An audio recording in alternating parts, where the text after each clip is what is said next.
Assalamualaikum Pak Nardi. Waalaikumsalam warahmatullahi wabarakatuh. Apa kabar Pak? Alhamdulillah sehat Pak. Sehat Pak ya? Ya. Ini mohon maaf Bapak, di sela-sela kesibukan Bapak selaku atasan saya, Bapak Kepala Sekolah, dengan kesibukan rutinitas Bapak, saya meminta waktu barang sejenak untuk melakukan sesi wawancara Bapak Ya. yang berkaitan dengan tugas saya sebagai CGP, calon guru penggerak kata ke-9 SMP Negeri 01 Jayapura, Kabupaten Lombok Timur. Di sini saya mendapatkan tugas untuk mewawancarai atasan langsung yang berkenaan dengan kebijakan mengambil keputusan yang berdasarkan kebajikan yang ada dalam kehidupan kita sehari-hari Bapak. Untuk sesi wawancara ini Pak, ada 8 pertanyaan yang akan saya ajukan ke Bapak. Nah, untuk mengawalinya di sini, Bapak sebagai kepala sekolah dalam mengidentifikasi kasus-kasus yang merupakan dilema etika atau rujukan moral itu yang seperti apa Pak?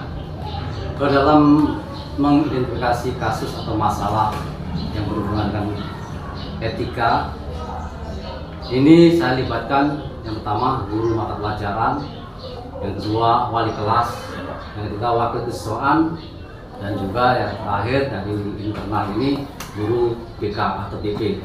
Sedangkan dari eksternal itu orang tua atau juga pemerintahan desa di setempat. Oh ya, ya terima kasih Bapak. Nah untuk yang kedua Pak, dalam menjalankan mengambilkan keputusan, Bapak di sini melihat kasus-kasus di mana ada dua kepentingan yang sama-sama, maksudnya itu yang sama-sama benar Pak. Di sini Bapak bagaimana menyikapinya untuk nilai-nilai kebajikan itu sendiri Pak? Dalam hal ini tentunya musyawarah mufakat itulah yang bisa dilaksanakan dengan melibatkan dengan berbagai pihak. Dengan musyawarah mudah-mudahan bisa dicapai dengan sama-sama sepakat. Nah, selanjutnya Pak, langkah-langkah Bapak yang Bapak ambil ketika mengambil keputusan ini Pak, seperti apa Pak selama ini Pak? Pertama, penggalian informasi yang berasal dari guru atau wali kelas atau dari siswaan dan BP. Ya. Yang kedua yaitu gelar perkara atau mengidentifikasi masalah-masalah yang ada, dan yang terakhir yaitu bermusyawarah untuk mengambil suatu keputusan. Oh ya, ya. Nanti ada. Kemudian yang keempat Pak, hal-hal apa saja yang selama ini Bapak anggap efektif dalam pengambilan keputusan pada kasus-kasus dilema etika Pak, yang efektif? Yaitu ya dengan bermusyawarah dan didukung oleh orang tua murid ataupun guru yang lainnya, ini betul-betul ikut dalam menyelesaikan masalah-masalah yang ada. Berarti titik poin itu ada kolaborasi begitu Pak ya. Nah, kemudian Pak, ini yang kelima nih Pak. Hal-hal apa yang selama ini menjadi tantangan Bapak dalam mengambil keputusan ini Pak? Yang jadi permasalahan di sini yang dapat hal-hal yang jadi permasalahan saya, adanya kontraproduktif dengan peraturan-peraturan sekolah, sehingga ketika kita sama-sama membuat keputusan ternyata keputusan itu kontraproduktif dengan tata tertib sekolah. Oh ya. Nah, itu yang jadi dilema ataupun jadi permasalahan yang terdapat dalam diri saya. Oke. Nah, ketika Bapak menyelesaikan masalah, sifatnya itu apakah Bapak mau menyelesaikan secara spontan, langsung, atau memang Bapak menjadwalkan? Dilihat dari permasalahannya. Jadi ketika permasalahan itu bisa diselesaikan dengan cara prosedur, maka kita perlu penjadwalan, perlu pemanggilan orang tua, pemanggilan yang kepentingan untuk bertemu di waktu tertentu untuk menyelesaikan atau bermusyawarah tentang hal ini. Tetapi yang kedua bisa juga dengan cara spontan, yaitu dengan dengan merespon apa suatu kejadian terus bermusyawarah pada saat itu tanpa menggunakan prosedur-prosedur yang telah kita tentukan.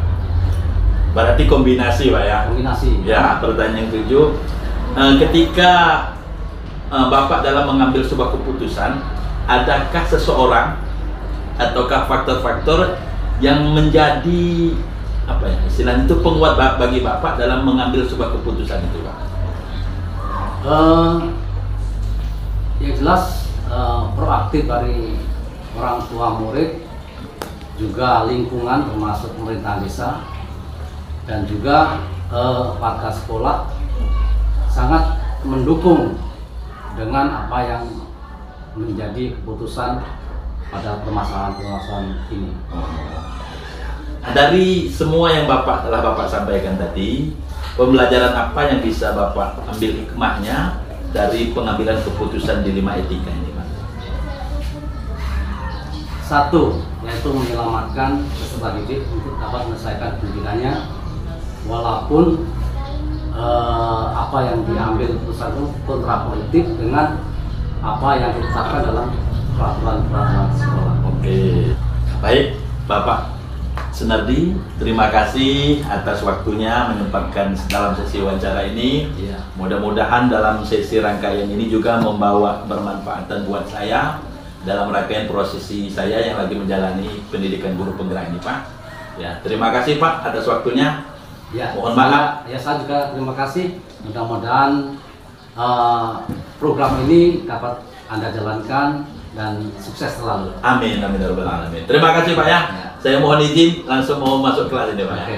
Ya, terima kasih Pak. Ya. Assalamualaikum. Waalaikumsalam warahmatullahi wabarakatuh. Ya Pak. Assalamualaikum Tan. Waalaikumsalam. Apa kabar Tan? Alhamdulillah. Sehat. Yes. Ini nyuwun pangapunten Tan, kehadiran saya soal jenengan ini mau melakukan wawancara Tan, perihal tentang posisi Ustadz sebagai kepala sekolah di Madrasah Aliyah Martapura ini Tan, tentang yang berkaitan tentang ketika Ustadz menjumpai permasalahan-permasalahan di sekolah itu, bagaimana Ustadz mengambil sebuah keputusan yang itu mengandung nilai-nilai kebajikan sebagai seorang pemimpin, sebagai seorang kepala sekolah. Ini mohon maaf Tan, pertanyaan ini insya Allah ini ada 8 Tan. Ya, ini pangapunten ya, mungkin kita mengalir saja nanti untuk pertanyaan ini Tan. Ini untuk mengawalinya Tan, sebagai kepala madrasah, ketika Ustadz menjumpai kasus-kasus yang ada di sekolah, ini untuk mengidentifikasinya seperti apa ini Tan? Madrasah Aliyah itu sudah jelas basisnya agama. Kemudian tidak menutup kemungkinan semua anak yang kita rekrut dari awal masuk di tahun ajaran baru, tidak mungkin kita saring yang baik-baik saja kita ambil, yang kemudian yang tidak layak untuk kita. Misalnya kalau yang di awal tahun ajaran baru itu yang saat ini terus berjalan kaitan dengan latar belakang anak mengaji. Oh, gitu. Nah, kemudian kita menemukan pasti di situ karena latar belakangnya bukan dari basis agama sehingga masih ikro kan itu. Ya, sehingga itu kita kelompokkan. Oh, gitu. Kita kelompokkan yang ikro, kemudian yang Quran kita kelompokkan. Nah, untuk yang kedua ini Tan, ketika Ustadz menjalankan pengambilan keputusan di sekolah atau di madrasah ini Tan, terutama dalam kasus-kasus di mana ada dua kepentingan yang sama-sama benar atau sama-sama mengandung nilai kebajikan, itu seperti apa Tan? Ada kalanya memang ketika memang itu langsung bisa kita ambil keputusan itu. Tetapi kalau memang sekiranya keputusan itu masih dinilai nanti pada akhirnya dipertimbangkan, Ya. butuh ada penyampaian juga sehingga ya kita rapatkan bisa. Oh, ya. Kita juga ada masukan dari guru BK, kesiswaan dan lain sebagainya. Kemudian yang ketiga nih Tan, langkah-langkah atau prosedur seperti apa yang biasa Ustadz lakukan selama ini dalam mengambil keputusan di madrasah itu tadi? Kita ini dulu kita gali dulu masalah yang muncul itu dari latar belakang seperti apa, terus kemudian ketika sudah muncul isu yang disampaikan yang kemudian kita ketahui, kita pasti ada rapat di situ. Kita ngobrol dengan wali kelas, kita ngobrol dengan, nanti kita kumpulkan semua sehingga nanti apa yang menjadi mufakat itulah yang menjadi keputusan. Oh, gini. Nah, kemudian yang untuk yang keempat ini, Tan, hal-hal apa yang selama ini Ustadz anggap efektif dalam pengambilan keputusan pada kasus-kasus dilema etika? Yang paling efektif, Tan? Tetap kita dalam Al-Quran itu saya wasyawirhum fil amr. Jadi kita jelasin. Jadi musyawarah dalam setiap perkara. Kalau memang itu. Nah, untuk yang kelima ini, Tan, hal-hal apa saja yang selama ini yang menjadi tantangan dalam pengambilan keputusan, Tan, untuk kasus-kasus dilema Hampir etika? tidak ada kalau pengambilan keputusan, karena saya kalau misalnya itu sudah didasarkan mufakat musyawarah, saya kira itulah yang menjadi keputusan. Oh. Nah, ini yang keenam ini, Tan. Bagaimana Ustadz memiliki sebuah jadwal, maksudnya tata kala itu jadwal tertentu dalam sebuah penyelesaian kasus dilema etika. Jadi di sini apakah Ustadz itu dalam menyelesaikan masalah dilema etika itu apakah spontan langsung pada saat itu atau terjadwal? Oh ya, kita tahan dulu, misalnya besok kita selesaikan. Nah, begitu, Tan. Ini itu sebenarnya kalau kaitan dengan masalah yang muncul di sekolah berjenjang pastinya. Oh. Ya, kalau misalnya sudah dilakukan oleh wali kelas selesai, ya alhamdulillah, berarti kan tidak sampai ke kesiswaan, bahkan tidak sampai ke kepala sekolah. Tapi kalau kemudian masalah itu muncul, wali kelas itu belum bisa selesai mengatasi masalah itu, apapun masalahnya.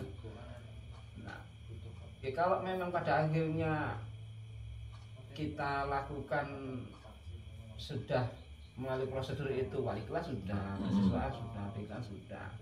Ya artinya kalau misalnya saya yang memutuskan, ya keputusannya dari barometernya, ukurannya yang melihat dari apa yang disampaikan oleh tadi, terus kemudian kita jadwal untuk kumpul bahas satu yang dipermasalahkan. Oh, nah ini yang ketujuh nih, Tan.